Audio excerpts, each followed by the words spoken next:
కుమార సంభవం 5. కుమార సంభవం ప్రథమ సర్గ 35వ శ్లోకం.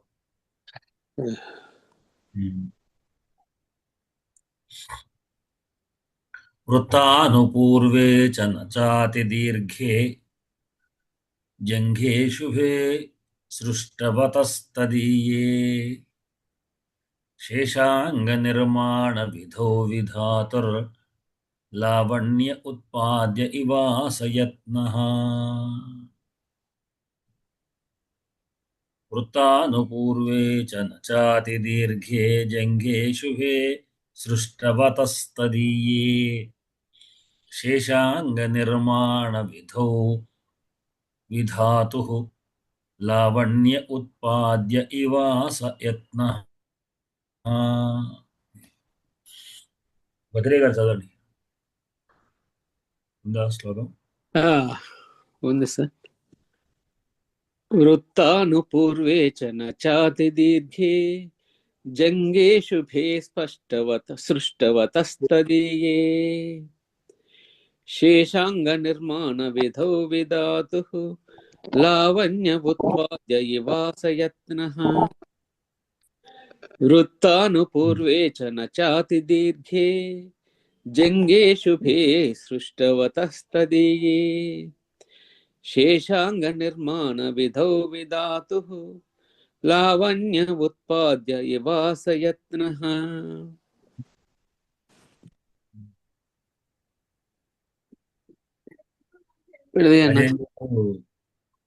చదవగలుగుతారా అజయ్ గారు? చదువుతాను. గురుభ్యో నమః. వృత్తానుపూర్వే చ నాతి దీర్ఘే జంఘే శుభే సృష్టవతస్తదీయే శేషాంగ నిర్మాణ విధౌ విధాతుః లావణ్య ఉత్పాద్య ఇవాసయత్నః. వృత్తానుపూర్వే చ నాతి దీర్ఘే జంఘే శుభే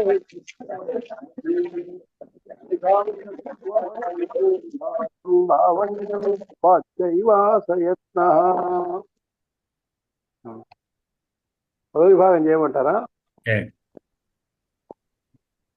వృత్తానుపూర్వే చ నాతి దీర్ఘే జంఘే శుభే సృష్టవతః తదీయే శేషాంగ నిర్మాణ విధౌ ధాతుః లావణ్యే ఉత్పాద్యే ఇవ ఆసయత్నః.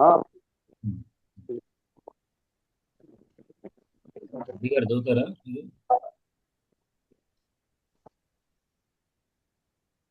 చదవమంటారా? వృత్తానుపూర్వే చ నాతి దీర్ఘే జంఘే సృష్టవతస్తదీయే శేషాంగ నిర్మాణ విధౌ విధాతుః లావణ్య ఉత్పాద్య ఇవాసయత్నః.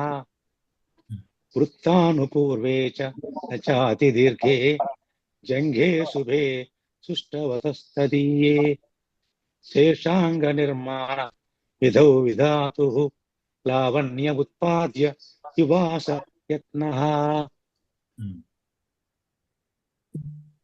ఏంట్లో విభక్తులు చూడండి.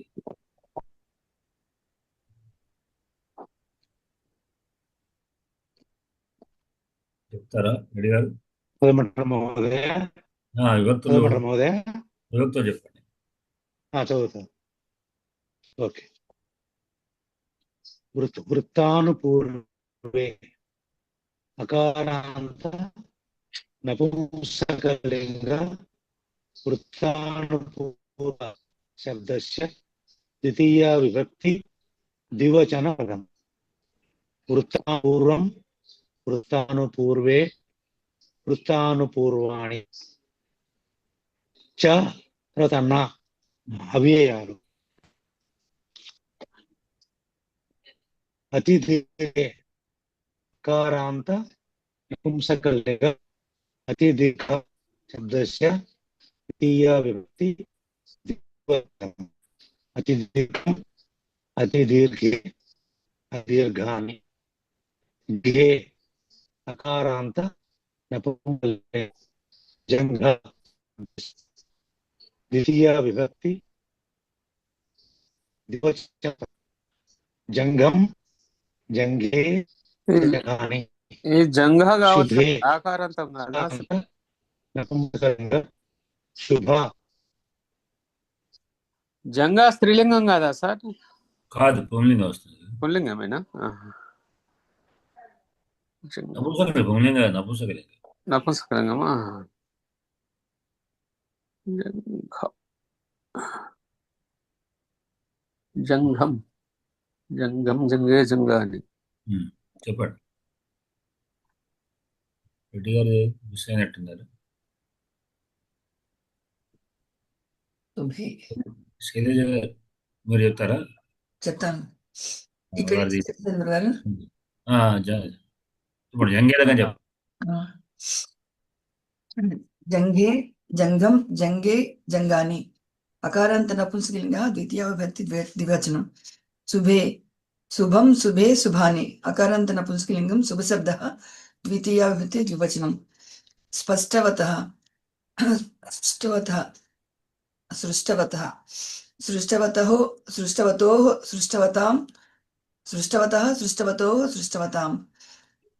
తకారాంత పుల్లింగ సృష్టవత్ శబ్ద షష్ఠీ విభక్తి ఏకవచనం. తదీయే తదీయం తదీయే తదీయాని అకారాంత నపుంసకలింగం తదీయ శబ్ద ద్వితీయ విభక్తి ద్వివచనం. శేషాంగ నిర్మాణ విధౌ విధౌ విధోః విదిషు ఇకారాంత పుల్లింగ విధి శబ్ద సప్తమి విభక్తి ఏకవచనం.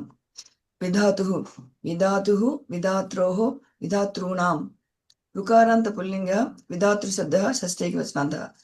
లావణ్యే లావణ్యే లావణ్యేః లావణ్యేషు అకారాంత నపుంసకలింగ లావణ్య శబ్ద సప్తమి విభక్తి ఏకవచనం. ఉత్పాద్యే ఉత్పాద్యే ఉత్పాద్యయోః ఉత్పాద్యేషు అకారాంత నపుంసకలింగ ఉత్పాద్య శబ్ద సప్తమి విభక్తి ఏకవచనం. ఇవ అవ్యయం యత్నః యత్నః యత్నౌ యత్నాః అకారాంత పుల్లింగ యత్న శబ్ద ప్రథమైకవచనాంతః. అస అవ్యయం క్రియా అవ్యయం కూడా అంతే గురుగా.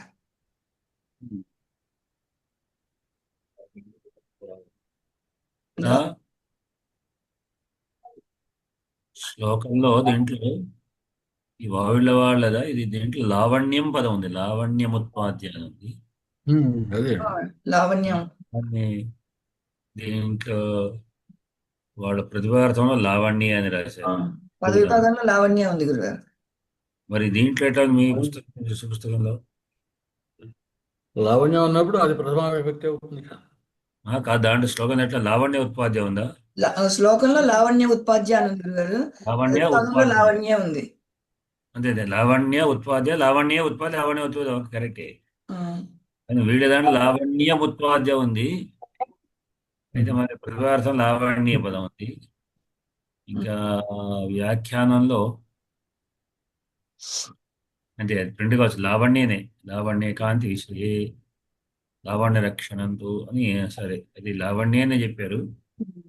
బహుశా లావణ్యం ఉంటే అక్కడ సంధ్య అవ్వాలి కదా సార్.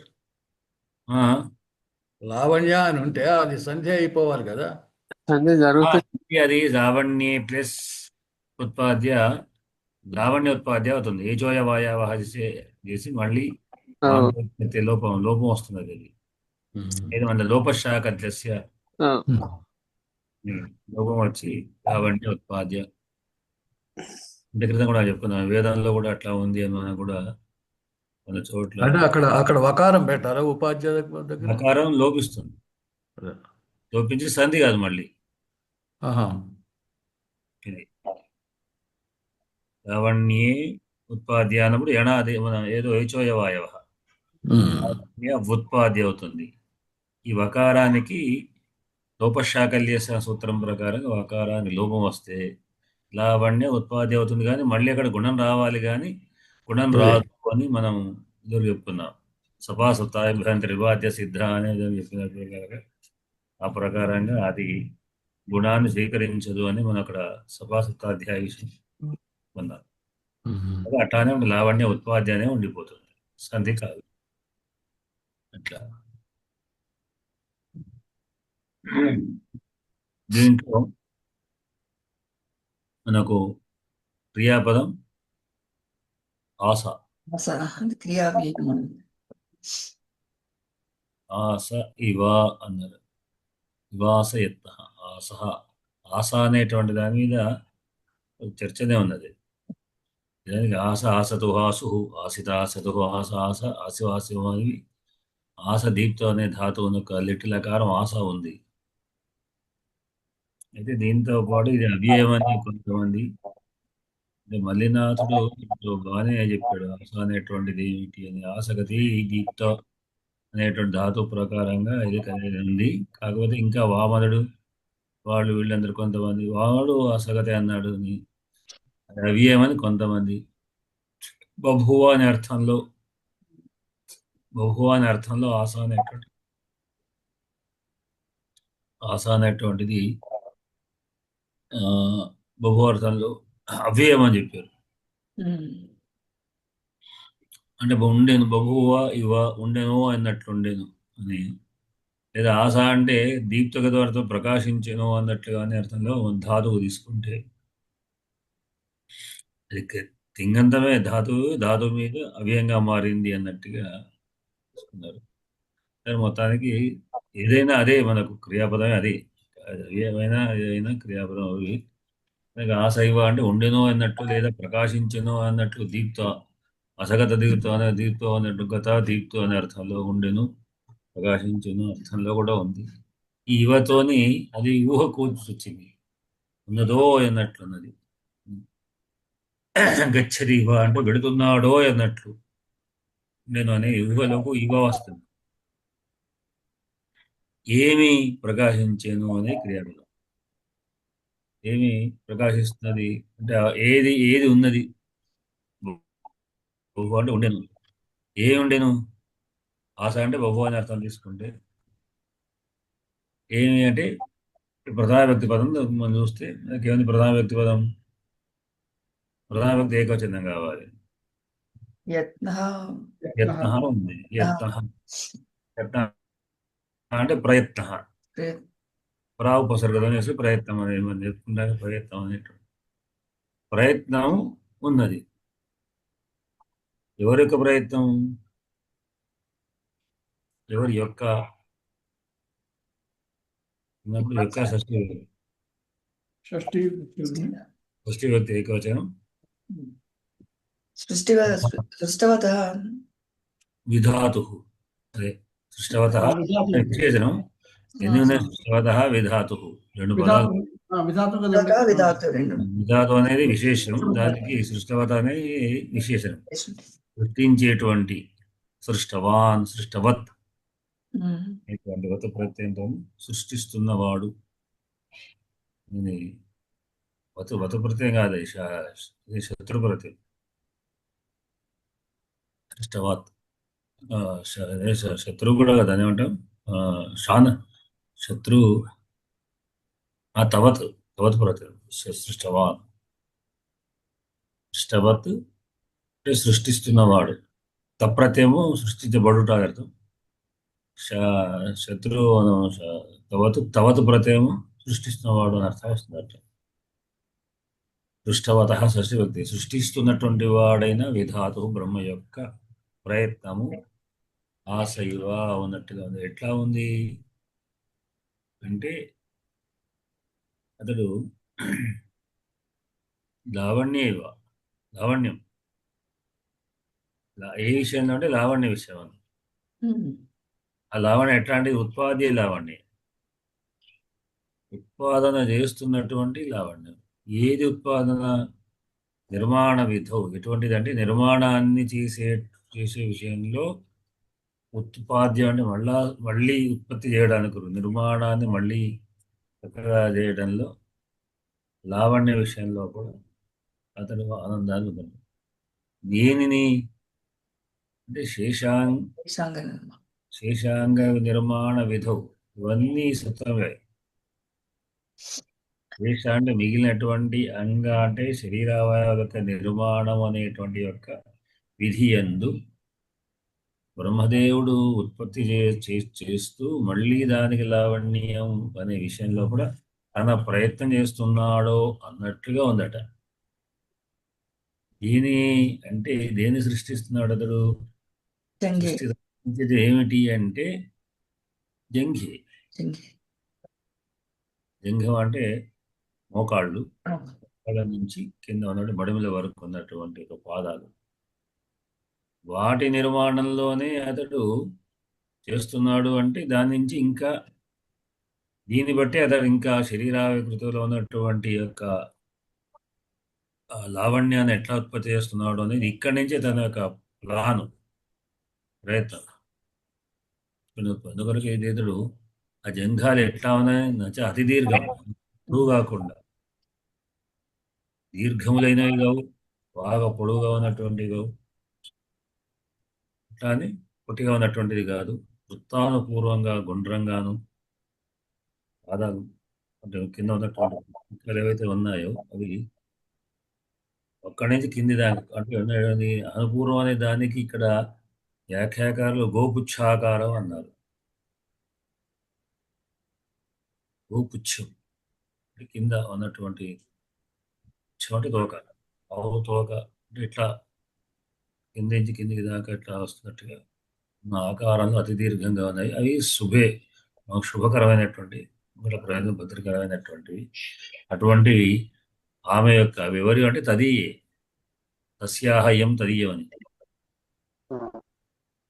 ఆమె యొక్క పార్వతీదేవి యొక్క ఈ జంఘములు అతి దీర్ఘంగా లేనటువంటి మరీ బాగా ఒక పొడుగా ఉన్నటువంటి ఆమె కాదు, శరీరంగా చక్కగా ఉన్నటువంటి ఆమె యొక్క శుభకరమైన జంఘాలు నిర్మిస్తున్నప్పుడే మిగిలినటువంటి అవయవాల యొక్క నిర్మాణం దీన్ని బట్టి ఎట్లా ఉండాలి అనే విధంగా దాన్ని బట్టి ఆ కొలత ప్రకారంగా సృష్టించాడా అంటే ఒక శరీరాకృతిని తయారు చేసేటువంటి వ్యక్తి బ్రహ్మదేవుడు విధంగా తయారు చేశాడా అన్నట్లుగా ఆమె యొక్క పాదాలు శుభకరమైనటువంటి ఉన్నాయి అని ఊహాత్మకమైనటువంటి పాదాలను అలంకరిస్తూ ఉత్తరేక్షాలంకారాలు చెప్పాడు. ఇట్లా ఉన్నటువంటి విషయం అంటే మన పాదాల నుంచి మీది వరకు వర్ణన అనేటువంటిది దేవతాస్థితిలో కూడా పాదాల నుంచి వరకు వర్ణించడం మామూలుగా మానవులు అయితే తల నుంచి వర్ణించవచ్చు.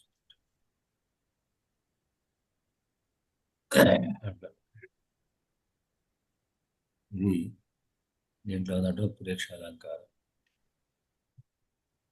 దీంట్లో సంధులు ఏమేమి ఉన్నాయి సార్? నిన్నటి శ్లోకంలో క్రియాపదానికి ఇవా పెట్టాలి అని అన్నారు కదా. ఇందులోనూ ఇవాస క్రియాపదానికి ముందే వచ్చింది ఇవా ఇక్కడ ఈ శ్లోకంలో. నిర్మాణం వేరు అంతే. ఇవ గచ్చతి అంటే అట్లా అనొచ్చా మీరు? అంటే మీరు అన్నారు కదా గచ్చతి ఇవ గచ్చతి అట్లా వస్తుందా మరి? ఇక్కడ వచ్చిన శ్లోకంలో ఎటుగా వస్తే పదాలని వేసుకోవచ్చు అట్లా. శ్లోక నిర్మాణం సంస్కృతంలో అవకాశం ఉన్నది, అట్లా పెట్టుకోవచ్చు మార్చిన. ఎందుకంటే ఇన్ఫెక్టివ్ లాంగ్వేజ్ అంటారు. ప్రతి పదంతోని దాని యొక్క విభక్తి వచనం అన్ని కూడి ఉంటాయి.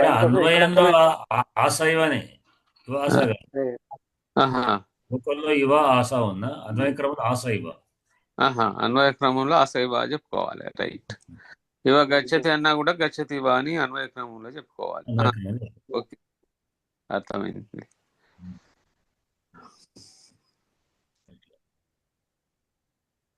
వ్యాఖ్యానం మనకు కింద చదువుతుంటే మనకు ముఖ్యంగా ఏమిటంటే మల్లినాసురి వ్యాఖ్యానం లాంటివి చదువుకోవాలి. మేము చదువుకునే సమయంలో మాకు ఇట్లా ఇప్పుడు గురువు గారు ఏం చెప్పేది ఏం లేదు. పాఠం కూడా చదవని చెప్తుంటే మేమే శ్లోకాలు చదవడం, మేమే ఇప్పుడు మీరు చెప్పినట్టుగానే ప్రతిపదార్థం చేయడం, పద విచ్ఛేదం చేయడం వ్యాఖ్యానం చదవడం, మల్లినాథుడి వ్యాఖ్యానం చదువుతూ దాన్ని చెప్పడం సాధ్యం. ఆయన కరెక్ట్గా చెప్తున్నాడే మాత్రమే అబ్జర్వేషన్ చేసేవాడు. అందులో మల్లినాథ సూరి వ్యాఖ్యానం మన నాన్నగారు చెప్పారు. మల్లినాథ వ్యాఖ్యానం చదవడం అనేక శాస్త్రాలు వచ్చేస్తాయని, చాలా వ్యాకరణ విషయాలు కానీ అన్నింటినీ సూత్రాలు తర్వాత అక్కడ ఉన్నటువంటి అవి. నిన్న ఒక శ్లోకం మనం గురువు ప్రత్యుపదేశ అన్న చోట ఒక శ్లోకం చెప్పాడు ఆయన. గురు శుశ్రూషయా విద్య పుష్కలేన అథవా విద్యయా విద్య చతుర్థి నవబోధ్యతే అని దాంట్లో ఎందుకు ప్రత్యుపదేశం అనే పదానికి చెప్పాడు. హంసలు నేర్చుకుంటున్నాయట. ప్రత్యుపదేశం అంటే తిరిగి నేర్చుకుంటున్నాయి. తిరిగి నేర్చుకుంటున్నాయంటే తను చెప్పి నేర్చుకుంటున్నాయని అర్థం. అంటే విద్య ఎట్లా చెప్పాలి అనేటువంటి ఒక నీతి శాస్త్రం చెప్పింది. విద్యను ఎట్లా నేర్చుకోవాలి అంటే గురు శుశ్రూషయ విద్య. ప్రాచీన విధానంలో గురువు దగ్గర ఉండడం. పూర్వంలో దాదాపు 5 సంవత్సరాలకు ఉపనయనం చేసి గురుగారికి అప్పచెప్పాడు. కాన్వెంట్ స్కూల్లో ఎట్లా అయితే మనం ఏషియన్ స్కూల్లో పంపిస్తే ఆయన గురువు దగ్గర పంపించారంటే ఆ గురువు దగ్గర 12 ఏళ్ళు వాడు అక్కడ నేర్చుకోవడా. 12 ఏళ్ల కోర్సు, 12 ఏళ్ళు 15 ఏళ్ళ వరకు, అంటే 5 నుంచి 12 10 సంవత్సరాలు. అప్పటిదాకా పడైపోతాడు, లేక ఇంకేదో అవుతాడు. మొత్తం పరిపూర్ణ జ్ఞానాన్ని పొందిన తర్వాత అప్పుడు గురువు అనుమతితో ఇంటికి రావడం. స్నాతకోత్సవం అనేది ఒకటి ఉన్నది. స్నాతకోత్సవం అనేటువంటి మనం ఇప్పుడు కన్వకేషన్ అది గురుగారు చేయాలి. అంటే మనకు ఉన్నటువంటి షోడశ క్రమంలో స్నాతకం ఒకటి. షోడశ క్రమంలో గర్భాధాన పుంసం సీమంతం ఉన్నైన జాతకర్మ అంటూ ఇట్లా స్నాతకం, వివాహం కంటే పూర్వం స్నాతకం, తర్వాత వివాహం అనేటువంటి వివాహంతో ముగింపు. స్నాతకం ఎవరు చేయాలంటే గురువు చేస్తాడు. గురువే అందుకొరకే కాలేజీలు యూనివర్సిటీలు చేసి స్నాతకం చేస్తూ ఉంటారు. అంటే వాడు ఓకే అయిపోయాడు పర్మిషన్ ఇవ్వడం అనమాట. చదువుకుందాం, బాగా చదువుకుందాం అని చెప్పి స్నాతకం చేస్తే అప్పుడు వెళ్ళిపోవడం అనేది స్నాతకం అనేటువంటిది గురువు చేసేటువంటి సంస్కారం. ఆలస్యానికి మన్నించండి. ఇప్పుడే బజార్లోంచి ఇంటికి రావడం జరిగింది. కనుక గురు శుశ్రూషతో అని అంటే అందరూ కూడా గురు శుశ్రూషతో నేర్చుకున్నారు. సరే, ముగింపుగా గురుదక్షిణ ఇవ్వడం అనేటువంటిది ఒకటి ఉంది. తర్వాత చేసుకోవచ్చు. అది పుష్కలైన ధనేన బాగా డబ్బిచ్చి కూడా నేర్చుకోవడం రెండో విధానం. శుశ్రూష అంటే నిజానికైతే నేర్చుకోవాలనే కోరికతో ఉండడమే. తర్వాత ఇక ఎందుకంటే అందులో పడ్డాక అన్ని పనులు చేయాలి కాబట్టి ఆ తర్వాత అర్థం వచ్చేసింది. అది శుశ్రూషకు 2 అర్థాలు, 2 ధాతువులతో శుశ్రూష ఉన్నది. శ్రవణేచ్ఛ శుశ్రూషనే, సేవ కూడా శుశ్రూషనే. అదే తర్వాత అది తర్వాత కాదు, ఆ ధాతువు నుంచి వచ్చింది, ఈ ధాతువు నుంచి వచ్చి 2 పదం ఒకేలాగైనాయి. రూఢైతే అదే మీరు చెప్పింది. అంటే సేవ అనేటువంటి అర్థంలో శుశ్రూష పదం ఉంది. శుశ్రూష అంటే వినడం అనే అర్థం. శ్రవణ ధాతువులకు వచ్చే శుశ్రూష అనేటువంటిది ఉన్నది. కనుక నేర్చుకోవాలనే తపంతో సేవ చేయడమే ఇక్కడ ప్రధాన. శుశ్రూషకి కోరికతో అనే అర్థం అంటే గురు శుశ్రూషయా విద్య, గురువును సేవించడం. పూర్వంలో విద్యలో ఎట్లా ఉంటుందంటే విద్యాభ్యాసము మనకు భారతంలో చాలా కథలు వస్తాయి. గురువు గారు ఎప్పుడు పాఠం చెప్తారో తెలియదు. పొద్దున్న నుంచి సాయంత్రం దాకా గురువుకు సేవ చేస్తూ ఎదురు చూడాలి. గురువు గారు ఎప్పుడు రమ్మంటారు, ఆయన బెల్లు కొట్టడం కానీ టైం కానీ అది కానీ ఏమీ లేదు. పలాంటి టైం చెప్తారా నమ్మకం లేదు. ఏదో పనిలో ఉంటాడు. ఆయన ఇంట్లోనే రెసిడెన్షియల్ లాగా ఉండడం. కాకపోతే గురువు గారి మీద బర్డెన్ పడకుండా తానే భిక్షాటన చేసి ఇంకా ఆ తెచ్చిన భిక్షాటనలో గురువుగారుగా పోయి గురుగారు దాంట్లో ఎంత భాగం ఇస్తే అంత భాగం తీసుకొని తినడం, ఇంకా గురుగారుగా పోయడం చేస్తూ చేస్తుంటే ఆయన ఎప్పుడన్నా సమయం సరే కూర్చోరా చదువు అంటే అప్పుడు చదవడం. ఒక్కోసారి నెలలు కూడా చదివించేవాడు లేదు, తర్వాత చేసేవాడు లేదు. ఇది మనకు కథ వస్తుంది. ఇదేంటే భారతంలో అది కచదేవయాని వృత్తాంతంలో ఉంది సార్. కచదేవయాని అంతే. అడవికి పోయి కట్టెలు తీసుకొచ్చి అన్ని కూడా వంటలు చేసి ఏదంటే అది చేయడానికి రెడీ ఉండాలి. ఎప్పుడు సందేహం వస్తే గురువు సన్నిధానంలో, ఎప్పుడు సందేహం వస్తే సందేహాలు కూడా తీర్చుకోవచ్చు. అదే గురువు నింద సేవ, చేయొద్దు. అన్ని పనులు, తర్వాత నేర్చుకోవడం. ఇది ఈ ఉత్తంకోపాఖ్యానం ఉదంకోపాఖ్యానం తెలుగులో అంటే ఉదంకం, సంస్కృత ఉత్తంకోపాఖ్యానం. భారతంలో 2 చోట్ల వస్తుంది ఉత్తమోపాఖ్యానం. దాంట్లో వస్తుంది, దీంట్లో మన ఆదిపర్వంలో వస్తుంది, తర్వాత కూడా అశ్వమేధ పర్వంలో వస్తుంది. మళ్ళీ ఇది ఇంకా ఎక్కువ వస్తుంది. అశ్వమేధ పర్వం 6-7 అధ్యాయాలతో వస్తుంది. మొత్తం ఆ సేవ చేస్తూ గురువు గారు అనుమతిస్తేనే బయటకు వెళ్ళి రాదు. అంటే అయిపోయింది, నువ్వు చదువు అయిపోయింది, వెళ్ళిపోవాలని చెప్పేదాకా ఎంతగా అనుమతి ఇవ్వాలి ఆయనకు. ఉదంకుడికి గౌతమ మహర్షి దగ్గర నేర్చుకుంటాడు. బాగా పనిచేస్తే ఒకసారి కట్టెలు మోసుకొని వచ్చి బయట కింద వేస్తే దాంట్లోంచి వెంట్రుకలు పెట్టుకొని వచ్చాక వెంట్రుకలు పెట్టుకున్నాయి. అది తీస్తే ఏమందంటే ఆ వెంట్రుకలు పట్టుకొని చూస్తే దాని తెల్ల వెంట్రుకలు అయినాయి. అప్పుడు ఏడ్చాడు బాగా, అయ్యో అనేది. ఎందుకంటే ఇన్నేళ్ళు నా వెంట్రుకలు తెల్లబడిపోయినాయి, ఇంకా నా చదువు నా గురువుగా నాకు అనుమతి ఇవ్వలేదు, నేను ఎప్పుడు వెళ్ళాలి, ఎప్పుడు పెళ్లి చేసుకోవాలి, ఎప్పుడు ఈ సంసారాన్ని ఉద్ధరించాలి, ఎప్పుడు అని ఎడమోడాడు. ఏడిస్తే ఏమైంది అని గురువు అడిగితే, వెంట్రుక తెల్లబడిపోయినాయి, మీకు నా తర్వాత ఎంతో మంది వచ్చారు, చదువుకున్నారు, వెళ్ళిపోయారు, నన్ను మాత్రం మీరు పంపించలేదు ఇంతవరకు అని ఏడిస్తే, పర్వాలేదు నీ శుశ్రూషతో నేను సంతోషపడి ఉంచుకున్న ఇన్ని రోజులు చాలా సేవ చేసే కనుక ఇగో నా కూతురిచ్చి పెళ్లి చేస్తా అని చెప్పి తన కూతురు ఇస్తాడు. అయితే సేవ చేయడం ఇంకోటి ఏమిటంటే, విద్యాభ్యాసం లాగా మనం ప్రాక్టీస్ చేసి అభ్యాసం చేయడం అనే విధానం కాకుండా సాఫ్ట్వేర్ డౌన్లోడింగ్ లాగానే ఉంటుంది గురువు గారి యొక్క చదువు. చాలా సేపు నేర్పడలే, చాలా శుశ్రూష చేశాక గురువు గారు వాడి మీద వాత్సల్యం బాగా ఏర్పడితే, అరే నీకు చదువు అంతా పొమ్మని అంటాడు కదా, అంటే వెంబడే వీడి మైండ్లో డౌన్లోడ్ అవుతుంది మొత్తం. అంటే ఒక టైం ఫ్రేమ్ అనేది ఉన్నది కదా సార్, 12 years ఏదో ఉన్నది. అదే 12 సంవత్సరాలు చదువు ఉంది నేను అంటున్నా, అట్లా కాదు. ఈ విధానాలు కూడా మనకు భారతంలో కనబడతాయి. చాలా సేపు చెప్పి వాళ్ళ సేవ చేసుకుంటే గురువు చెప్తారు, చెప్పడు, ఇష్టం ఉంటే లేకుండా లేదు, అట్లా ఉండే. అంటే ఆ సేవలో కూడా అతి కఠినమైనటువంటి పరీక్షలు పెడుతుండేవాళ్ళు. పరీక్షల్లో కూడా దాంట్లో చాలా కథలు వస్తాయి. చివరికి వాడు అన్నింటిగా ఒత్తుకుంటే సంతోషపడి, నీకు నేను విద్యను దానం చేస్తాను అని చెప్పి అంటాడు. అంతే, ఇంకేం లేదు. వాళ్ళ ఆ గురువు గారి యొక్క మాటతోనే వచ్చి మైండ్లో డౌన్లోడ్ అయితే నెత్తి మీద చేయబెడితే మొత్తం అన్ని విద్యలు అంటే మన ఫోన్లోకి అన్ని యాప్లో డౌన్లోడ్ అయితే వాటి యాప్లో డౌన్లోడ్ అయ్యాయి.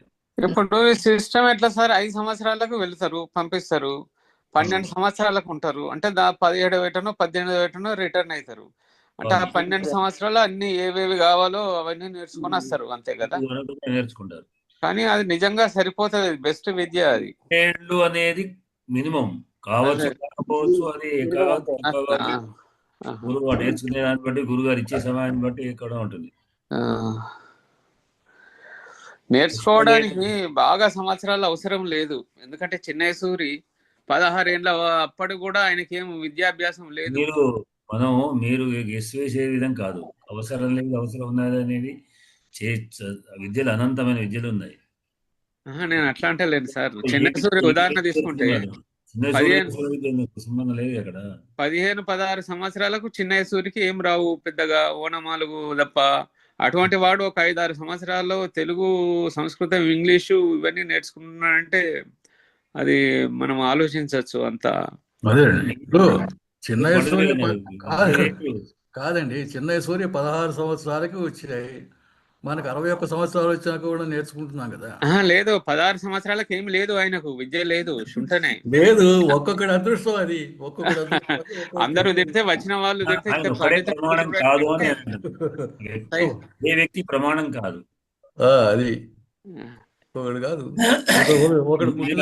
ఇప్పుడు మొన్న గ్రంథావిష్కరణలో నేను చూశాను, ఒక్కొక్కళ్ళను వాళ్ళు 67 దాకా వాళ్ళకి ఏ సంబంధం లేనటువంటి వాళ్ళు ఒక 4 సంవత్సరాల వారు కార్యక్రమంలో తోబల వారి శిక్షణలో కూడా 4 సంవత్సరం 2 సంవత్సరాలు 3 సంవత్సరాలు ఇంకా కొద్ది నెలల్లోనే నేర్చుకొని శతకాలు రాసేవాళ్ళు చాలా మంది ఉన్నారు. అంత అద్భుతంగా మరి తోబల వారు ఎట్లా మలిచారు వారు ఏమో తెలియదు, కానీ ఎంతమంది నీ చేసి నాకు ఆశ్చర్యం అట్లా ఇవాళ కూడా నేను పిల్లగాడు బాగా ఆలోచించి చదువుతారు టగటగాడు చెత్తగాదు పుస్తక గ్రంథాలే రాస్తున్నారు అవి దాని రావడం అనేటువంటి ఆ టైం రావాలి, ఆ తగిన వ్యక్తి దొరకాలి. అది ఇబ్బందిగా ఉంటుంది. కానీ ఒక విషయం ఇక్కడ విద్య అనగానే కేవలం మీరు ఒక విషయం మాత్రమే చూస్తున్నారు. అన్ని విద్యలు భిన్నంగా విద్యలు అనేక విద్యలు అష్టాదశ విద్య నేర్చుకున్నటువంటి వాళ్ళు ఉన్నారు. అవును. నేను దాంట్లో కౌత్సుడు రఘువంశంలో మన కౌత్స వృత్తాంతం వస్తుంది. 14 విద్యలు నేర్చారు. మన పాఠనం అని చెప్పుకో నా కౌత్స వృత్తాంతం దాంట్లో 14 అంటాడు విద్యలు. నేను 14 విద్య నేర్పాను కనుక నువ్వు ఏం చెప్పాడు 14 కోట్ల బంగారు నాణాలు తెచ్చివ్వన్నాడు. 14 విద్యలు అంటే ఏమిటి? 14 అంటే 14 పుస్తకాలు కావు. 4 వేదాలు అనేది ఒక విద్య, వేదాంగాలు ఒక విద్య, పురాణము మొత్తం అష్టాదశ పురాణాలు ఒక విద్య, అంటే భాష్యాలు ఈశాలు అన్ని అంటే ఏ విషయమైన క్షుణ్ణంగా అర్థం చేసుకోగలిగేటువంటి సమస్త శాస్త్రాలన్నీ కలిపి ఒక విద్య. 14 విద్య నేర్చుకున్నారు. కనుక కేవలం ఏదో ఒక విషయంలో అభివృద్ధి చెందినంత మాత్రం కేవలం అంతే కాదు. ఆ ఒక్క దాంట్లో వాళ్ళు నిరీక్షణ కావచ్చు, అన్నిట్లలో కావాలని లేదు కదా. అన్నిట్లో నిష్ఠాటువంటి విధానాలు ఉన్నటువంటివి ఉన్నాయి. కనుక ఎవరు ఎట్లా చెప్తారు, ఏ విధంగా గురుగారు ఏ విద్యను చెప్తారు తెలియదు కదా. ఆ విద్య దాన్ని బట్టి ఆశ్రయించే దాన్ని బట్టి అట్లానే వేదాంతంగా ఘన చేర్చాలంటే ఎంత నేర్చుకోవాలి? కేవలం నువ్వు చదివి విడిచిపెట్టడం కాదు. ఒక పరిపూర్ణమైన జ్ఞానం రావాలి అంటే అనేక సార్లు దాన్ని వల్లించడం చేయడం అంతా ఉంది కానీ కదా. ఒక వేదాన్ని ఒక పంచను ఒక దాన్ని నేర్చుకోవాలంటే 15 సార్లు ఒక వల్లి, 15 వల్లీలు వేసేవాళ్ళు. 15 వల్లీలు వేసి విడిచిపెట్టడం కాదు, మళ్ళా చచ్చేదాకా దాన్ని మళ్ళీ పారాయణం చేస్తూనే ఉండాలి. అట్లా మొత్తం అంతా అన్ని కూడా 220 సార్లు చదివి మొత్తం వేదం అంతా చదువుకుంటూ పోతుంటే ఎంత టైం తీసుకుంటుందో ఉండదు. వాటన్నిటి విధానాలు అన్నట్టు ఉంటాయి. కనుక పరిపూర్ణత్వం అనేది కేవలం ఇక్కడికి కూడా చెప్తున్నా. గురుగారు అనుగ్రహం అంటే సాఫ్ట్వేర్ లాగా డౌన్లోడ్ కొంచెం ఆయన చెప్పినటువంటి గిట్టలు కూడా ఉన్నాయి. దాంట్లో కౌత్సుడి గురించి కూడా దాంట్లో ఉంది. కౌత్సుడి కథ తర్వాత వీళ్ళందరి గురించి కౌత్సుని తదనంతర వృత్తాంతం ఉందా సార్? కౌత్సుడు చాలా బ్రహ్మాండమైనటువంటి గ్రంథాలు రాశాడు. అట్లా ఆ కౌత్సుడి యొక్క అభిప్రాయం దాంట్లో మనకు ఋగ్వేద భాష భూమికలో కూడా వస్తుంది. ఏమన్నాడంటే అనంత వై వేదా అని అంటూ ఒకటి ఏమంటే ఈ దాంట్లోనూ మార్చుకోవడానికి వీలు లేదు. స్వరము ఏదైతే ఉందో అంటే అనర్థాహి వేద కదా, అనర్థ కాదు అనర్థాహి వేద అన్నాడు. అనర్థాహి వేద అంటే నువ్వు అర్థజ్ఞానం సంబంధం లేదు, అర్థం నేర్చుకో అంతవరకే. కానీ ఆ పదాన్ని మార్చడానికి కూడా వీలు లేదు. ఎట్లా ఉంటుందా నా అర్థం నేర్చుకొని దీన్ని ఈ పదం వల్ల ఈ పదం మార్చా అనేది ఎట్లా ఉందో అట్లానే దాన్ని విధంగా చేసుకోవాల్సినటువంటి ఒక పెద్ద చర్చ ఉంది దాని మీద. భాష రూపులు చర్చ వస్తుంది దాని మీద బాగా. ఇది కౌత్సుడి యొక్క విధానంలో చెప్తుంటారు. అంటే ఉన్నట్టుగానే పదం చదువుకోవాలి కానీ ఇది ఎట్లా ఉంది కదా అని. ఇప్పుడు మనవాడు చాలా మంది చెప్తుంటారు విషయం అర్థమైతే అయిపోతుంది అంటారు. విషయం అర్థమైతే ఆటోమేటిక్గా కానీ బట్టి పెట్టక్కర్లేదు అంటే విషయం అర్థమైతే పదాలు మారిపోతాయి. మళ్ళీ నెక్స్ట్ పదాన గాంధీ గారు ఎట్లా చెప్పారు ఆ విషయం చెప్పాలంటే అవే గాంధీ గారు అయిపోయిన పదాలేమని చెప్పాం అని చెప్పి సారాంశంలో మన ఇష్టమైన పదాలు కలిపి చెప్తాం. ఇక్కడ అట్లా వేదాన్ని అట్లా చెప్పడానికి వీలేదు. ఆ పదమే అక్కడ ఏం చెప్పడు కదా అది మాత్రమే చెప్పాలి. అంటే బట్టి పెడితేనే వస్తుంది కానీ ప్రకటిస్తే రాదు. దాన్ని బట్టి పెట్టడే ప్రధానంగా ఉన్నటువంటి వేదాలు. కనుక దాంట్లో ఏ పదం మార్చడానికి వీలేదు. అక్కడ ఇవ అంటే ఏమిటి, లేకుంటే ఏష అంటే ఏమిటి, ఇక్కడ సహ అంటే ఏమిటి, లేదా అసహ అంటే మనం మార్చి ఏమవుతుంది తప్పేమిటి అనడానికి వీల్లేదు. అక్కడ ఏ పదం ఆ పదాన్నే ప్రయోగించాలి, అదే స్వరంతో ప్రయోగించాలి. అంతేగాని మార్చడానికి వీల్లేదు అనేటువంటి దాన్ని చర్చ చేసి దాని మీద ఖండాలు ఉపఖండాలు అలాంటివి కూడా ఉన్నాయి. రకరకాల చర్చలు ఉంటాయి. అవన్నీ కూడా మనకు కోచ్ వృత్తాంతం కూడా వస్తుంది. అదే మన పుష్కలేన ధనేనవా అని చెప్పారు. అంటే అనంతమైన ధనాన్ని తీసుకొచ్చి అప్పచెప్తాడు గురువు గారికి. అథవా విద్య అని అనుకోండి. విద్య అంటే విద్యనిచ్చి విద్య నేర్చుకోవడం.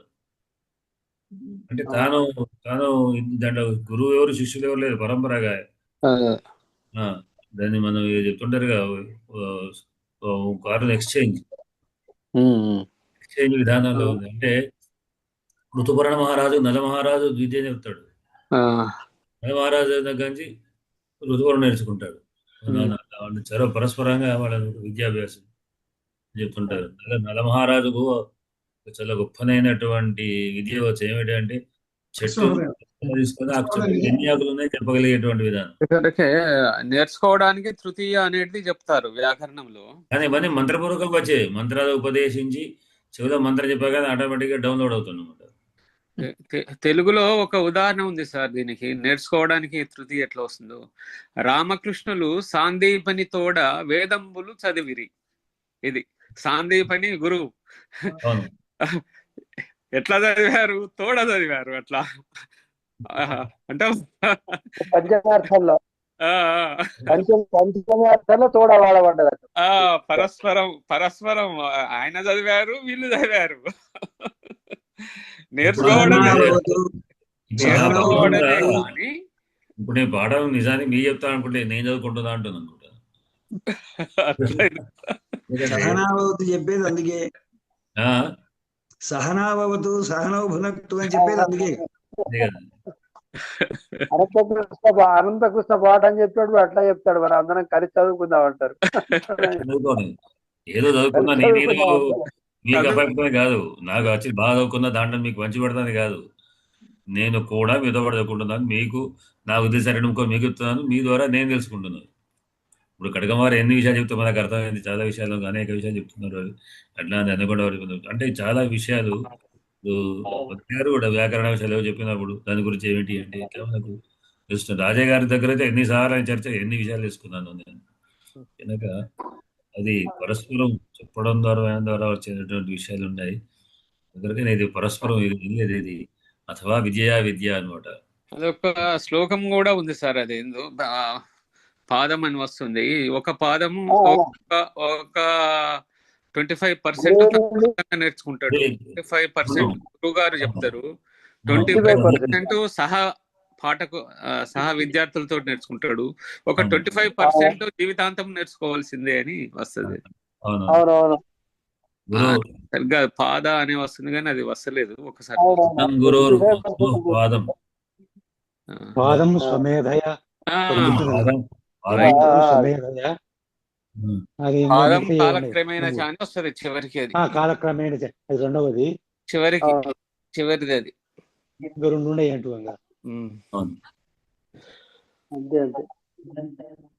అట్లా దేంట్లో కూడా ఉంది. మరి దేంట్లో మన చెప్పుకున్న దేంట్లో సందులు చెప్పుకోవాలి. ఇంతలో షర్టు అని రాజా గారు చెప్పండి.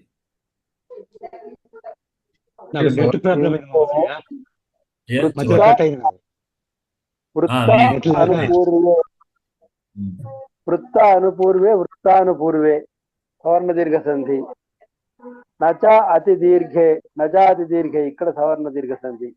ఛాతి దీర్ఘే అతి దీర్ఘే చాతి దీర్ఘే సవర్ణ దీర్ఘ సంధి. దింఘే శుభే పుస్తవత స్తదీయ, ఇక్కడ ఇది విసర్గ సంధి. శేష నిర్మాణ విధవు, శేషాంగ నిర్మాణ విధవు, ఇక్కడ కూడా ఇక్కడ సవర్ణ దీర్ఘ సంధి. విధాతు లావణ్య, విధాతుర్లావణ్య విసర్గ సంధి. ఇవాస మళ్ళీ సవర్ణ దీర్ఘ సంధి. లావణ్య ఉత్పాద్య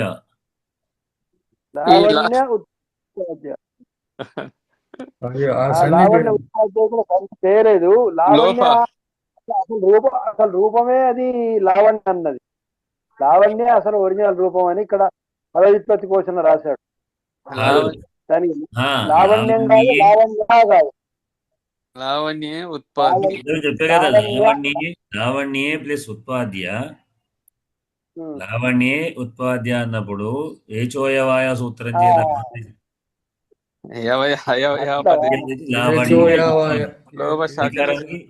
అయ్యి వస్తుంది. లావణ్య యుత్పాద్య, లావణ్య అయ్య. యకారానికి లోపం వస్తుంది. ఎవయోర్ లోప ఏది లోపశాకల్యస్య వచ్చి లావణ్య ఉత్పాద్య అవుతుంది. నమస్తే రుద్రమన్యవ ఉతోతైష వే నమః. అక్కడ నమస్తే రుద్రమన్యవ ఉతోత ఏమో సంధి పేరు ఏమని చెప్పాలి సార్? సంధి పేరు ఏమని చెప్పాలి ఇక్కడ? ఇది అయవాదేశం ప్లస్ లోపం, యవలోపం. అయవయవ దేశ సంధి పేరు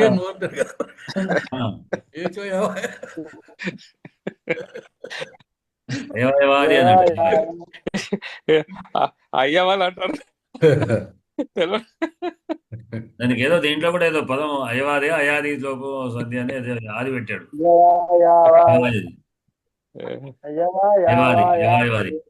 యవాయవాది అనే సూత్రుడు అయవాయవాది ఉంది, కానీ మళ్ళా యవ లోపం వస్తుంది, యకార బకార లోపం. ఎవరు లోప అంటాడు. దాని గురించి ఇప్పుడు అదే మనం చెప్తాం. నమస్తే రుద్రమన్యవ ఉతోతైషవే నమః అన్నాడు. రుద్రమన్యవ ఉతోత అన్నప్పుడు రుద్రమన్యవ ఎందుకు వచ్చినది? మన్యవే పదం, మన్యు శబ్దం శంభు శబ్దం లాగా మనిషి శబ్దం మన్యవే, శంభవే లాగా మన్యవే ఉండేది. అక్కడ కూడా అయ్యే ఆదేశం వచ్చి ఏమరకారం మన్యవ ఉతోత అవుతుంది అట్లా. అటువంటిది ఉత్పాద్య కూడా అంతే, ఉత్పాద్యే ప్లస్ ఇవ ఇక్కడ కూడా అంతే. ఆదో ఎట్లా వచ్చింది సార్? ఇది ఆదో ఎట్లా రూపం ఎట్లా ఏర్పడింది? ఇది ఆదో కలన ఉంది కదా, ఆదో మనకు అందులో లేదు, కానీ ఇందులో మనకు అర్థంలో ఉన్నది. ఇక్కడ ఆదో వచ్చింది. అనుపూర్వే తర్వాత మనకు ఆదో కలన, గోవుతో కవలి, గోపుష్టం వల్ల. అది తెలుగు పదం ఆదోక, ఆవు తోక. నేను కలన అంటే నేను సంస్కృతం అనుకొని ఆదో సంస్కృతం అనుకుంటా. ఆదోక అంటే ఆవు తోక, ఆదోక. రైట్. ఆబోతు, అంబోతు అంటాం కదా, ఆబోతు. ఇది ఆవు అనేది ఆవు అనేది స్త్రీలింగవాచకం కాదు. ఆవు అనేది స్త్రీలింగవాచకం కాదు, అది జాతివాచకం.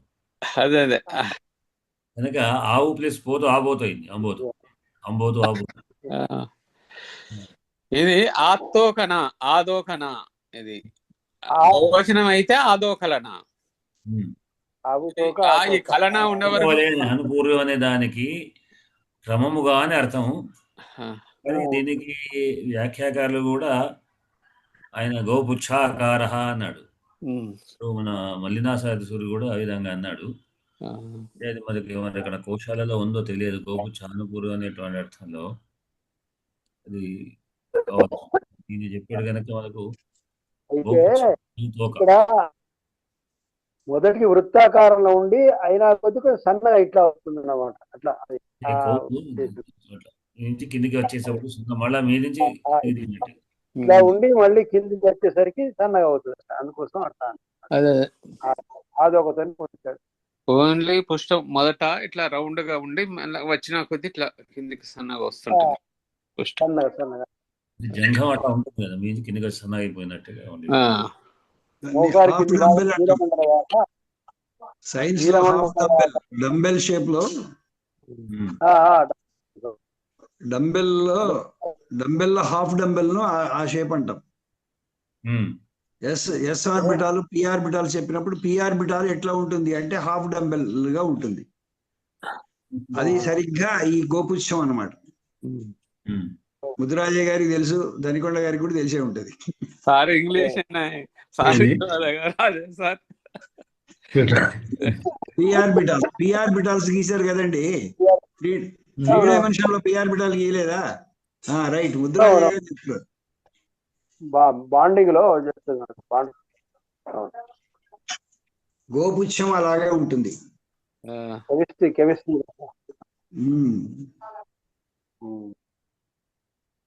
అనే పదానికి ఆ విధంగా అర్థం ఇచ్చారు.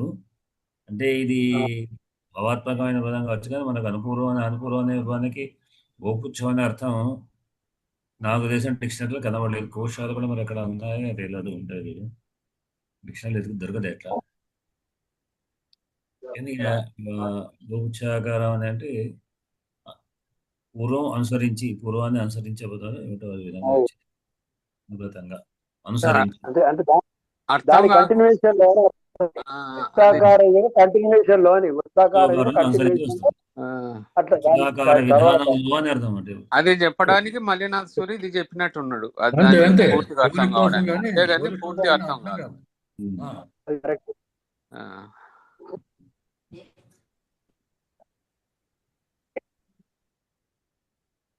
ఈ ఆకారం రావాలంటే మీరు ఒక దూదిని తీసుకొని మొదలు దాన్ని గోళాకారంగా తీసి ఆ సైజ్ తగ్గించుకుంటూ కనుక వస్తే అంతే అది అంతే మొత్తం అంతే. కలిపి ఒక ఆకారం వస్తుంది.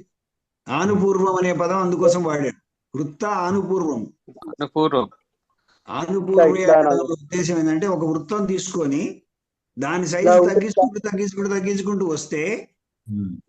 మోకాల నుండి కీలు చీలమండల కీలమండలం వరకు వచ్చేటప్పటికి అది ఈ గోపుచ్చం లాగా వస్తుంది. సన్నగా అవుతుంది. అది అందమైనటువంటి రూపము అట్లా ఉంటుంది అని. ఎంత కాంతివంతంగా ఉందో చెప్పాడు చూడండి. ఇంకా మళ్ళా తర్వాత ఇంకో అవయవం తయారు చేయాలంటే అబ్బా ఆయన కాంతి వెతుక్కోవాల్సి వచ్చిందట. కాంతి వెతుక్కోవడం అంటే సృష్టిలో ఉన్నటువంటి కాంతినంతా దాంట్లో పెట్టాడు. అది పార్వతి యొక్క బొంగాల నిర్మాణంలో పెట్టాడు. అబ్బా, మిగతా వాటికి వెతుక్కోవాల్సి వచ్చింది అనమాట. ఇంకా ఏముందా అని వెతుక్కోవాల్సి వచ్చేది. చాలా అంటే ఒక కొన్ని పదాలు ప్రత్యేకమైన పదాలతోని ఆనుపూర్వం ఒకటి, ఆశ ఒకటి, దీంట్లో ఆశ కూడా చర్చనీయాంశమైనటువంటిది వచ్చింది. అది అది కొంచెం అంటే దీంట్లో నేర్చుకోదగిన విషయాలన్నీ కూడా ఉన్నాయి. కానీ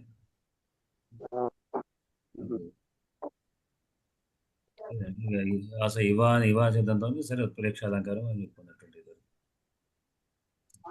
ఊహాత్మకమైనటువంటి లావణ్య వర్ణన. ఆశ బహువార్థే అని ఇచ్చాడు అవ్యయకోశం నుండి. ఆశ బహువార్థే అన్నాడు. అదే బహువార్థే ఆశ అదే అంటే మీరు చెప్తే బహువా అని అర్థం ఉంది. అదే అదే అదే మోహన్ రావు దీనికి కూడా అదే ఇచ్చాడు. అంటే వీరే కాదు, అంటే ప్రసిద్ధైన వాళ్ళు ఇక్కడ ఉన్న ఆశ మీద అనేక ఈ శ్లోకం ఆశ మీద చర్చ జరిగింది. దాంట్లో వాళ్ళు ఏమన్నారంటే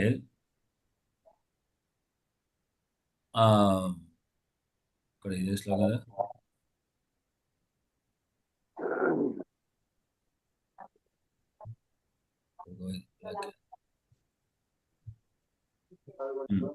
ఆశ అన్నప్పుడు ఇక్కడ ఏమని చెప్పారంటే శాకటాయన వల్ల వస్తు తింగంత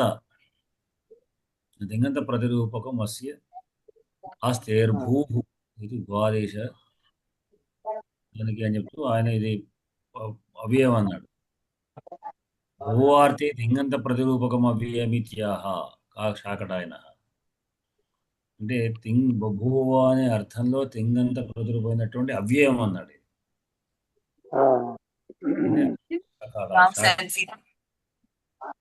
అట్లానే నా తింగంత ప్రతిరూపం ఆ విధంగా అనిపిస్తుంది. ఇంకో ప్రయోగం ఒక ప్రయోగం ఉంది అని అన్నాడు. అని వామనుడు ఏమన్నాడు, ఆసగతి అనేటువంటి ధాతు ఉంది. ఆసగతి దీప్తో అనేటువంటి ధాతువులో కూడా దాని వరకు ఆశ అనేటువంటిది లిట్లకారం మనకు కనబడుతుంది. ఆసతి ఆసత ఆసతి అది ఆశ ధాతువు 2 రకాల రూపాలు ఉన్నాయి. అంటే పరస్మైపది ఆత్మనిపది 2 రకాల ధాతువులు. ఈ పరస్మైపదిలో ఆసతి ఆసత అసతి అసతి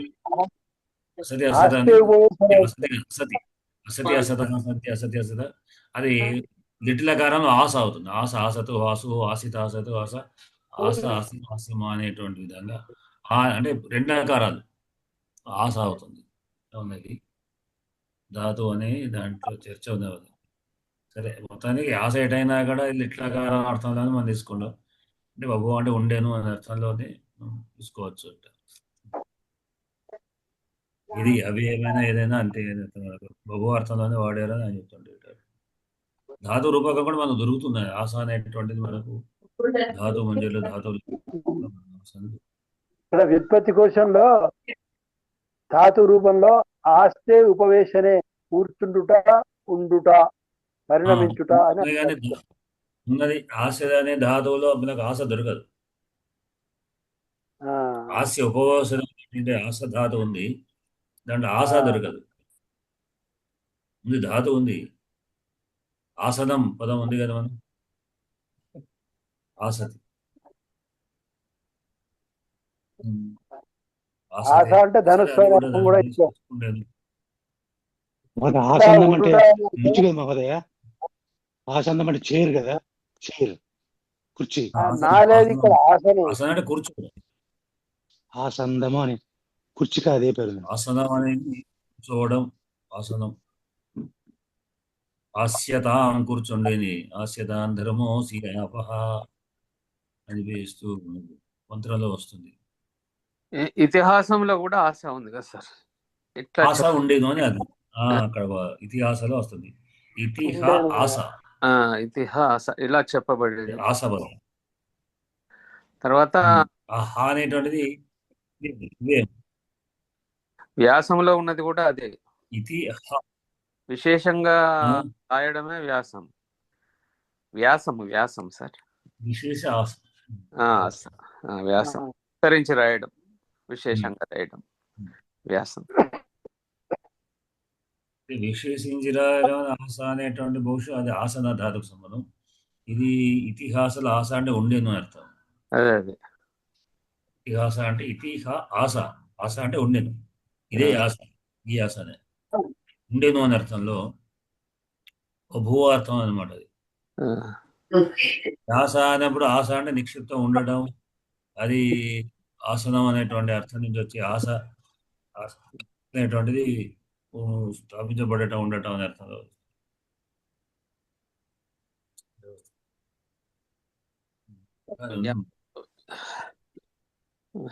వ్యాస రచన సమాసం ఏమైతుంది సార్? వ్యాస రచన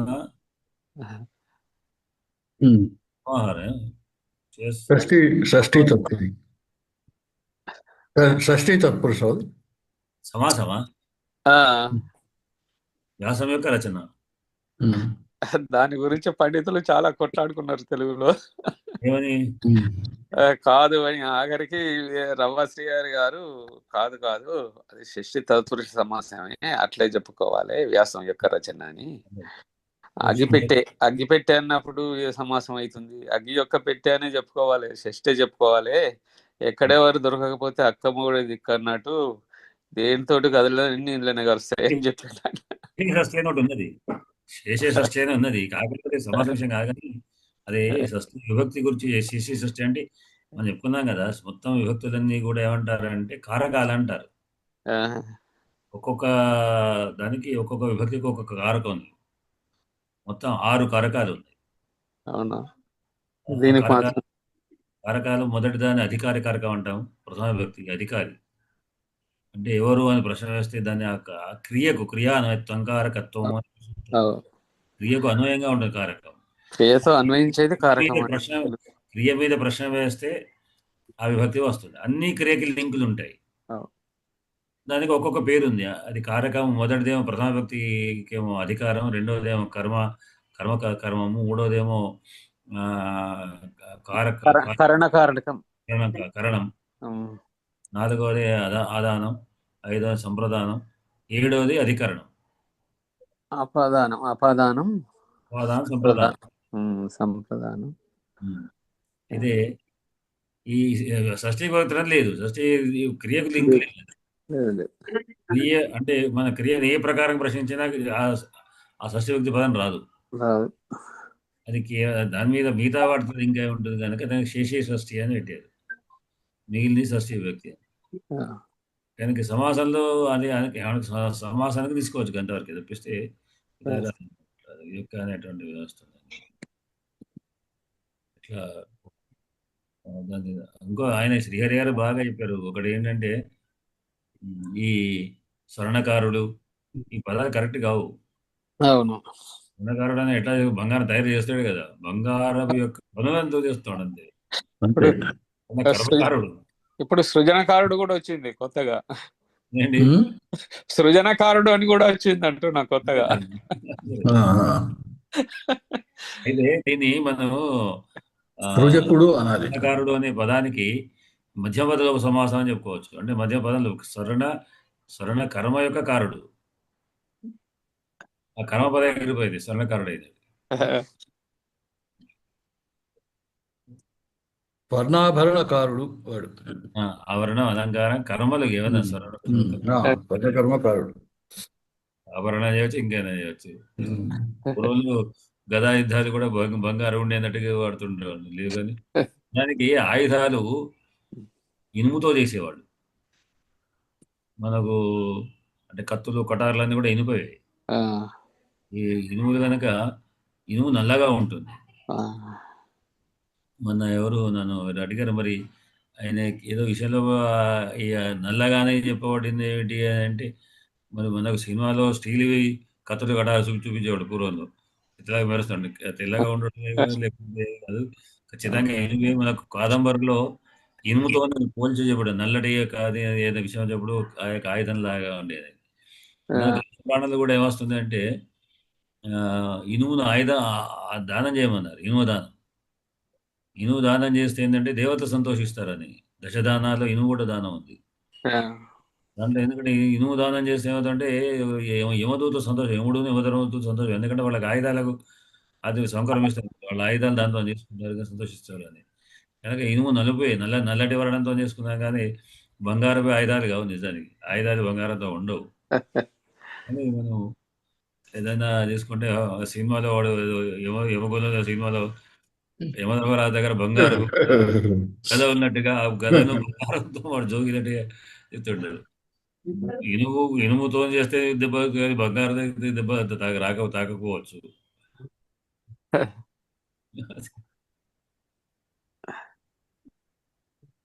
సరేనండి, వాటికి మనం గాలి జనార్దన్ రెడ్డి గురించి విన్నట్టున్నారయ్యా. డౌట్ ఉంది మహోదయ. ఇది అతి దీర్ఘే అనే దానికి విగ్రహ వాక్యంలో ఏమిటండి? అతి దీర్ఘే అనే పదానికి విగ్రహ వాక్యంలో అత్యంతం దీర్ఘ అన్నాడు. అది నపుంసకలింగం కదా, అత్యంతం దీర్ఘం అని కదా ఉండాల్సింది. ఏం పదం అది? అతి సమాసాలలో రెండవది ఈ శ్లోకంలోనా? ఈ శ్లోకంలోనే అతి దీర్ఘే అన్నది. అతి దీర్ఘే, అతి దీర్ఘే, అతి దీర్ఘేలో అది నపుంసకలింగం కాబట్టి విగ్రహ వాక్యంలో అత్యంతం దీర్ఘం అని ఉండాలి కదా, దీర్ఘ కాకుండా. అక్కడ సమాసం ఇచ్చాడు, అత్యంత దీర్ఘ అంచాడా? విగ్రహ వాక్యంలో దీర్ఘ అని ఇచ్చాడు. దీర్ఘే ద్వితీయలో ఇచ్చాడు కదండి. అయితే అత్యంతం దీర్ఘ ముందు ఇది మొత్తం సమాసం లాస్ట్ బౌరి సమాసంగా అయింది. అతి దీర్ఘ అని బౌరి సమాసం. బౌరి సమాసం చెప్పేటప్పుడు మొట్టమొదటి వాటి ఒరిజినల్ యొక్క విభక్తులే ఉంటాయి. అట్లా అత్యంతం దీర్ఘౌ ఇది, దీర్ఘావితి, దీర్ఘ ఇతి అని కూడా అనొచ్చు. దీర్ఘ అనేది విశేషణం కాబట్టి అది మనం దేనికి అనుగుణంగానైనా మనము దానిని మార్చుకోవచ్చు కనుక కదా. బౌరి సమాసం ఇక్కడ అత్యంతం దీర్ఘౌ అని చెప్పి, దీర్ఘములు అని పుల్లింగం చెప్పి, అత్యంతం దీర్ఘౌ ప్లస్ ఇతి దీర్ఘావితి లేదా దీర్ఘ ఇతి, ఇంతకు చెప్పిన ప్రకారంగా మన ఆవాదేశం వచ్చి బకారంలో వస్తే దీర్ఘ ఇతి కూడా అనొచ్చు. బకారం ఎవరెవరు లోపహ అనుకున్నాం కదా, అంటే మీకు ఎక్కడ దాంట్లో ఎట్లా ఇచ్చారు, ఎక్కడ అంటే దాంట్లో ఇస్తే ఒకటి దీర్ఘ ఇతి అని వాడితే అది విధానం. దీర్ఘ ఇతి దీర్ఘములు గనక అని చెప్పి దీర్ఘ ఇతి ఎస్సి సహా. ఇప్పుడు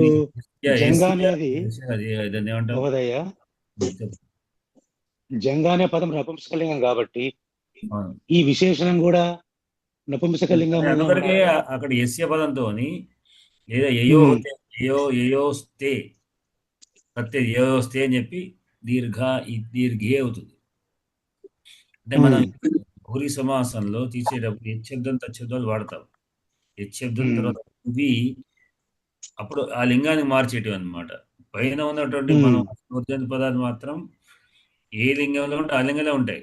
ఎస్య తత్వం మారితే అప్పుడు నపుంసకలింగం మారుతుంది. అప్పుడు రెండు కదా, ఇవి ద్వివచనం కదా. యయోహో తే, యయోహో ఇక్కడ తేనేది అవి దీర్ఘే. ఇది తత్తేతాన్ని మహోదయ. తత్తేత తే నపుంసకలింగంలో చెప్పాలి. తత్తేత తే ద్వితీయ వచనంలో కూడా తే వస్తుంది. తత్తే తాని. తేని, అవును, తే అంటే చెప్పాలి. రెండు మోకాళ్ళు ఉంటాయి కాబట్టి రెండు అవును, భాగాలు. అందుకని తే ఆ తే తే చెప్పాలి. ద్వివచనానికి సంబంధించిన తేనేమో అని అట్లా కదా. అవును, అలా ద్వివచనం, దానికి సంబంధించి ద్వివచనం కదా. తేనే, తేనే, తత్తే తాన్లో తేనే. ముందు ముందు యశబ్దము షష్ఠి విభక్తి యయోహో దేనికైతే ఉంటుందో తే అవి. యో ద్వివచనమే, తే ద్వివచనమే. అట్లా అక్కడ అంటే ఏ పుస్తకాలు ఇచ్చారా? ఏ ఇచ్చారు? నేను చూడలేదు పుస్తకంలో ఎక్కడ అట్లే ఇచ్చాడు. పుస్తకంలో ఉందా? బ్రాకెట్ లో సమాస లిస్ట్ లో బ్రాకెట్ లో ఇచ్చాడు. అదే శ్లోకంలో కింద మనం మీకు ఇచ్చిన పుస్తకాలు ఉందా? అవును గురుగారు, సమాసాలు. ఏం ఇచ్చారు? సమాసాలలో అదేందో నాకు అర్థం కాలే. సుప్సుప అన్నాడు. సుప్సుప అంటే అదేంటో అర్థం కాలే. సుప్సుపేతి అనే సమాసం యొక్క సూత్రం అది అనే సూత్రం ఉంది.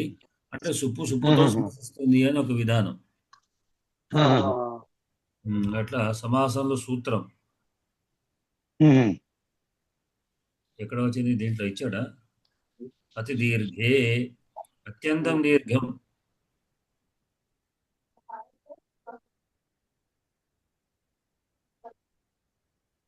అక్కడ నపుంసకం అయినప్పుడు అతి దీర్ఘ ఎట్లా అవుతుంది?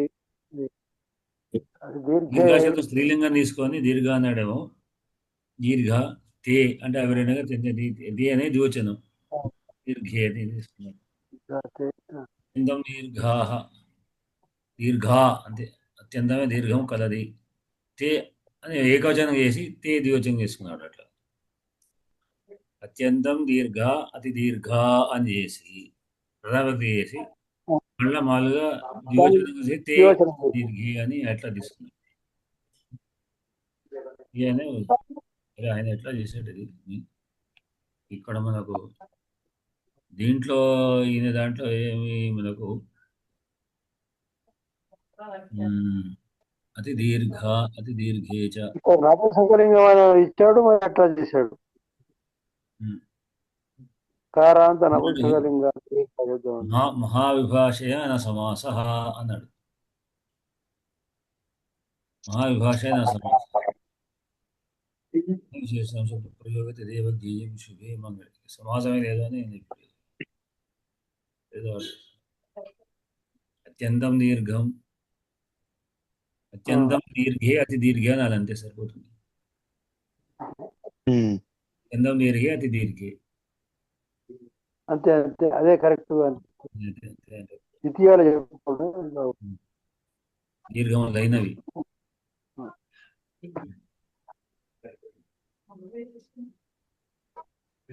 అంటే మనకు స్ఫురించింది ఇది. ఆయన మరి ఏ విధంగా తీసుకున్నాడు. ఇక్కడే మహావిభాషయ న సమాస అని మరి ఇక్కడ వ్యాఖ్యాకారులు ఎవరు? మన ఈయన మల్లినాసూరి రాశాడు. నాతి దీర్ఘేచ అంటే నాతి దీర్ఘేకు నా అతి దీర్ఘ సమాసం చేయలేదని భూషం కావచ్చు ఆయన ఉద్దేశం. నకారానికి అతి దీర్ఘం చేయలేదు, సమాసం చేయలేదు. అంటే అనతి దీర్ఘ లాంటి సమాసం చేయకుండా అది భూష ఇక్కడ నా ప్లేస్ అతి దీర్ఘ సమాసం చేయకపోవడానికి ఆయన కారణం చెప్పాడు తప్పిస్తే అతి దీర్ఘకు కారణం సమాసం దీంట్లో లేదు. అన్నింటికి చిన్న చిన్న వాటికి సమాసాలు అని చెప్పరు. వాటికి అన్నిటికి ప్రధానికి సమాసాలు వ్యక్తులు అని చెప్పుకుండా అంటే ఎక్కడైనా అవసరం ఉన్న చోట చెప్పుకుంటారు. కానీ మదీనా దగ్గర మన సూత్రాలు అవి కూడా దొరుకుతుంటాయి మాకు. ఎక్కడెక్కడ ఏం సూత్రం అనేది. జంఘాత్ ప్రసృత ఇది చమరహ అన్నాడు. జంఘా శబ్దానికి ప్రసృతం అనే అర్థం కూడా ఉంది. ప్రసృత అనే పదం కూడా ఉంది. జంఘములు అంటే ప్రసృతములు అంటే జంఘములే. మనకు మలీనాథ వ్యాఖ్యానాలు మనకు దొరుకుతుంటాయి.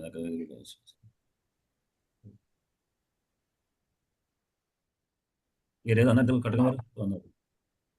40 ఆగారు లేదేదో అనవైనారు. సరే ఇవాటికి గీత మన కౌముది పాఠం మాత్రం వెనుకబడుతూనే ఉన్నది. చూడాలి. కౌముదికి దగ్గరలోనే ఉంది, ఇంక తొందరలో మనం ముగించేటట్టు ఉంది. కానీ నేను కూడా కొంత ఈ మధ్య దాన్ని రాయలేకపోయాను పూర్తిగా. అంటే అంత ఈ ప్రకరణ కథం చేస్తే నాకు దాన్ని తీసుకోవచ్చు అంటే రాతపడదు. మహోదయ, మీకు హెల్త్ బాగానే ఉంది కదా? నాకు డౌట్ ఇప్పుడు అడుగుతున్నా, ముందు అడగలేదు, క్షమించండి. ఆరోగ్యం బాగుంది కదా? హెల్త్ పర్వాలేదు. అంటే కొంచెం ఎట్లా అంటే మానసికంగా అయినటువంటి ఒక అనిశ్చితి స్థితిలోకి వచ్చేసాయి. ఏం అర్థం కాని పరిస్థితి, ఏం చదవలేని పరిస్థితి, ఏమి రాయలేని పరిస్థితి. రాయాన్ని సాహిత్య కార్యక్రమాన్ని పక్కకు పెట్టాను. ఏం హాయిగా కూర్చోలేక చేస్తున్నా చూస్తే ఈ మైండ్ పనిచేయనిస్తలేదు ఏది కూడా. స్థితిలో ఎందుకో అది పద్యం రాద్దాం, శ్లోకం రాద్దాం, మైండ్ స్ట్రక్ అయిపోతాయి. ముందరు పోనీ రాయనిస్తలేదు. వృద్ధాప్యం కూడా కారణంలే, వృద్ధాప్యం. సార్ జంఘ ఆకారాంత స్త్రీలింగం కూడా ఉంది సార్. ఉన్నట్టున్నది. అతి దీర్ఘే అతి దీర్ఘాహ అది కూడా విశేషం కాబట్టి అది కూడా స్త్రీలింగం. జంఘే జంగహ కావచ్చు. జంగ స్త్రీలింగమే. అంతేనా? కరెక్ట్. జంగా జంగి జంగే జంగి. ఓకే, అవును, కరెక్ట్. దాని ప్రకారంగానే ఇవన్నీ కూడా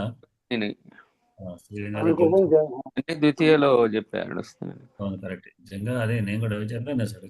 కరెక్ట్. మీరు జంగా స్త్రీలింగం, ద్వివచనంలో కూడా జంగి అవుతుంది. కానీ విభక్తుల్లో నపుంసక ఇచ్చాడు. అది తప్పు. అది ఇదే పుస్తకంలో ఎందుకంటే జంఘాత్ ప్రసృత అని దాంట్లో అమరకోశంలో కూడా ఇచ్చాడు. నపుంసకం తప్పే అది. ఎందుకంటే ఆ గోపాల్ రెడ్డి బుక్ లో కూడా స్త్రీలింగం ఇచ్చాడు జంగా. నాకు కొంచెం నేనే కొంచెం కన్ఫ్యూజ్. అయితే మనం విభక్తుల్లో మార్చుకోవాలా? సార్ వచ్చింది అది. జంఘే జంఘా అని రాసుకోవాలి. ఇవన్నీ స్త్రీలింగాలు అవుతాయి. అవును. పూర్వే, అతి దీర్ఘే, జంగే, అన్నీ కూడా అవన్నీ కూడా స్త్రీలింగాల కింద మార్చుకోవాలి. 2 రూపాయలు ఉంటే ఇచ్చేవాడు, 1 రూపాయి ఇచ్చాడు. నీలకంఠం గారు పరిష్కరించారు దీన్ని చక్కగా. అదే తెలుగు వ్యుత్పత్తి కోశము గోపాల్ రెడ్డి గారు రాసింది, నీలకంఠం గారు పరిష్కరించి దాన్ని ఇచ్చేశారు. వాళ్ళు పరిష్కరించి పెట్టారు. స్టాండర్డ్ గానే ఉంది. ఆయన మంచి పండితుడు గోపాల్ రెడ్డి గారు. ఆయన పెద్ద రెడ్డి గారు అత్యంత మేధ. ఆయన కంట్రోల్ ఆఫ్ ఎగ్జామినేషన్ చేశాడు. ఇట్లా నపుంసకం ఉంటే ఇంకో రూపం ఇచ్చేవాడు, ఇవ్వలేదు. ఒక స్త్రీలింగం ఇచ్చాడు. కరెక్ట్. స్త్రీలింగం. అదే స్త్రీలింగం అది సరే. జంగే నాకు సడన్లీ జంగం జంగే జంగే అని అట్లా జంగే దివచ్చి నాటా పోయింది కదా.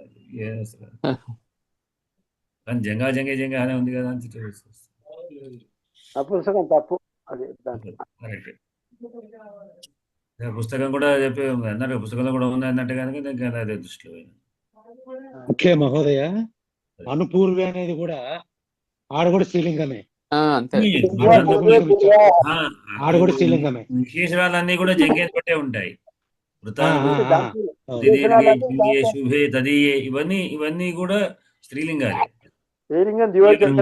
వరకు ఉన్నటువంటి అన్ని కూడా అన్ని స్త్రీలింగ ప్రథమ దివచనాలే.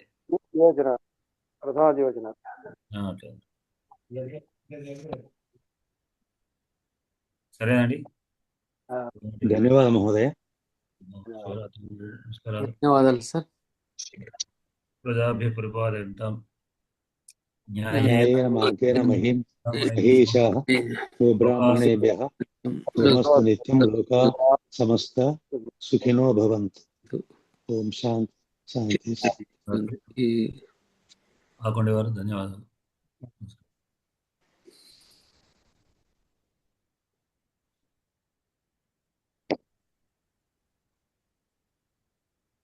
చేస్తున్నానండి.